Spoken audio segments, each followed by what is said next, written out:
Welcome, YouTube. This is Acid Roots. I'm going to review Korn's second album, Life is Peachy. Now, the thing about Korn was they toured a whole bunch in 1995 after the fall release the year in 1994 from the debut album, Korn. And they got like a lot of kind of accumulated word of mouth kind of popularity and stuff. Eventually, I want to say that Korn's 1994 album winded up gold and then probably eventually platinum and that type of stuff. But they got on like tour with Ozzy Osbourne and stuff, and they started working in '96 on Life is Peachy. And this wasn't quite like the breakout album that they would have into the mainstream like Follow the Leader was, but it definitely is like an underground bubbler. It's definitely like an underground bubbler that did have at least one somewhat breakthrough single that still continues to be one of their most popular songs today. When I listened to like my radio in my local neighborhood, this used to be a song I would hear a lot back in like 2016, 2017, 2018, and that's Adidas, All Day I Dream About Sex. And I would kind of have to say, like, this album is kind of responsible for shifting off new metal. And that's kind of the concept. There's like a song that Wikipedia said that in a lot of ways was responsible for helping carving out new metal between like Limp Bizkit's $3 Bill Y'all from '97 and then like the Sepultura's album from 1996. I forget what that one's called, but Sepultura in 1996 helped craft new metal a bunch, and then Korn was kind of responsible for it also, particularly with this album. So it's the song "Good God" that really helped do that, and John Davis went completely crazy in that "Good God" song. If you know of Korn and you have not quite listened to "Good God," I definitely feel like he is completely manic head case, off the chain kind of craziness on Good God. It's great. So that's kind of the concept. But this is just kind of, to me, this is kind of like the untamed still kind of Korn, where they're kind of more wet behind the ears and rough around the edges and don't quite have the mainstream kind of public relations polish. But they do some pretty crazy stuff around here that kind of, it's hot around the collar and it's a lot more edgy and just kind of less, like I said, it's kind of more untamed and less kind of refined and that type of stuff. But it does have some manic stuff. I still feel like Issues and some albums like See You on the Other Side are more slick than this one, but I do kind of like the kind of craziness because this just has like a feral kind of bite to it this time around. That this is not like something like John Davis. It seemed like he had calmed down more on Issues and Follow the Leader and such, and the Untouchables and some of those. But this kind of has like that kind of I don't give a shit, I don't care if you know I give a shit, don't give a shit kind of attitude. So this is kind of the concept there, I would have to say. But there were three singles off this project. So there were three singles off this project. The first one was No Place to Hide, and this one I'm glad that they dropped All Day I Dream About Sex as a single, just because this one is good, but it kind of is a little bit calmer and not, it's crazy. It kind of reminds me if like October was kind of a hot October and it's kind of more of like a heat kind of 80 82 degrees type October and stuff, where it's a little bit more hot out. This is kind of more like a hot autumn kind of feel towards it. It's kind of what I got from the temperature behind it. It kind of can be a summer song, but it's just interesting to kind of get it because it's such a lukewarm in terms of energy and kind of altitude for Korn in this one. It's just not quite as much of a highlight as some of their songs like Freak on a Leash and Good God and a.d.i.d.a.s and some of those. And falling away from me and some of those type songs, but it's a decent little bop. Definitely kind of has like a mild kind of autumn summer kind of feel, autumn heat kind of feel towards it, but it's just not quite the most flagship. I mean, I think if they would have just picked like another single that was kind of like this one, they might not have crossed over as highly, but it is a good song. I definitely like the song. It's not an almost song, so I do feel like it's a pretty solid Korn song, but it just doesn't have the rave energy that some of the later songs that they dropped as singles would have. So the second single is a.d.i.d.a.s, All Day I Dream About Sex, and this is the only song from this album that really charted and got like chart credit. I think this was a popular one. This is the kind of song that Korn needed to kind of break even. This was their first, to my knowledge, first charting song that Korn kind of had. And it's good. I definitely like the hook on here. Definitely like the kind of manic energy. I definitely kind of like the manic energy. It just kind of feels like a bee swarm, kind of like a kind of swirling bee swarm type song, just in kind of like a nightmarish kind of fall sense, that type stuff. Definitely has a lot of creepy vibes to it, and I definitely appreciate the pitch behind that particular song. So a.d.a.s is a great song, great topic, great emphasis, and great moodiness on here. That's just perfect Korn pitch. Especially to me, this is probably like the most popular Korn song, at least for the time being. I think between, like, I do feel like Korn from '94 was kind of like it, they kind of started to flesh out and get better refinement as time went on. I do like Shoots and Ladders and a couple songs like that, but this is definitely one that continues to be a highlight and just an early Korn hits is kind of the concept behind it. The nice one, real identifiable hook, and apart from like Freak on a Leash and like Falling Away from Me and songs like that, it's just an easy kind of go-to hit for Korn's early days. So the third single was Good God.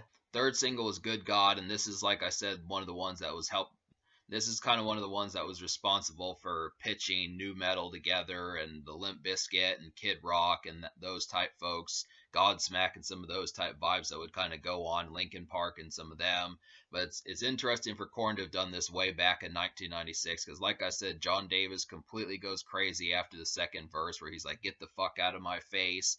Really shrieks it and just completely sounds manic and just off the chain and off the hinge and that type stuff. But it's a real kind of, this is the creepiest song in terms of the singles. Like I feel like a.d.i.d.a.s is kind of creepy with that Bee Swarm kind of production, and No Place to Hide is kind of an entry kind of moody kind of one. But Good God really has like the kind of insano kind of manicness that's just typical of Korn nowadays. It's just like a nice burst of what Korn would go on to be, this kind of a pitch of what they needed, like 4 or 5 more songs like this on this album, just with the craziness that Good God got to. That's definitely an excellent one. Probably the best of the 3 singles. I like Good God more than a.d.i.d.a.s. I do feel like a.d.i.d.a.s is more crafted for radio, and the more popular kind of hit that this kind of have is like a nice settle, something to settle for blue collar and that type stuff, or a place where you'd hear rock radio. But I like Good God more. It's more creepy and moody and that type stuff. So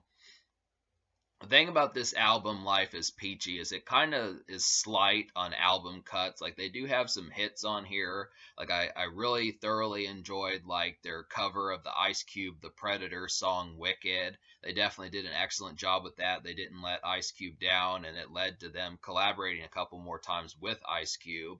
And it's just an overall, like they really turned Wicked into like a great kind of fiery, kind of spooky kind of pitch towards it. I really like that one. Porno Creep is just an instrumental, but it really has like this eerie and kind of hazy kind of feel towards it that just is, sounds a lot like Wicked, sounds a lot like Good God, but it's just kind of really the synths on there, what they were doing with that just really has like a kind of feverish kind of eerie kind of pitch towards it. I definitely recommend it when you're going to get drinks, or you just want to let the ambience kind of sink in and soak in and that type stuff. So I'd have to say that. Lost, I almost said Swallow. I didn't like Swallow, but Lost kind of had, this one is a really manic one. This really feels like it could be in like a horror movie, like a movie with like Freddy Krueger or Jason or something like that. This has the real manic kind of feel towards it.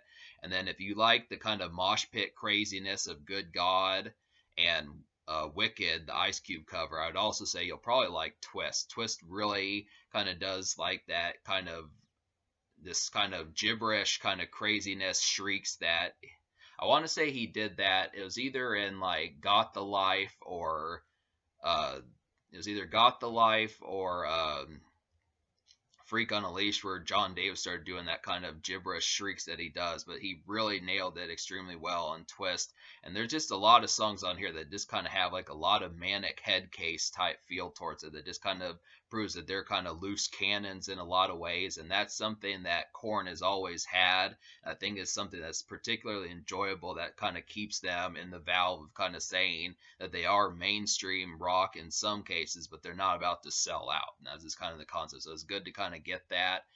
I mean, Korn has kind of simmered down in recent years, but this is the kind of stuff that Twist, Wicked, Good God, a.d.i.d.a.s, some of those type ones really are like the manic Korn that just happens to be like a perfect crazy pitch towards it. So that's really kind of, these are just feral songs. That's definitely kind of the thing. They were like that in Core 94, but pretty much by after Follow the Leader, they kind of started to simmer down. But they just kind of always had like that moody kind of head case feel, but just in patches. But I feel like this is really an album. It's kind of like, I feel like this album has some really awkward songs.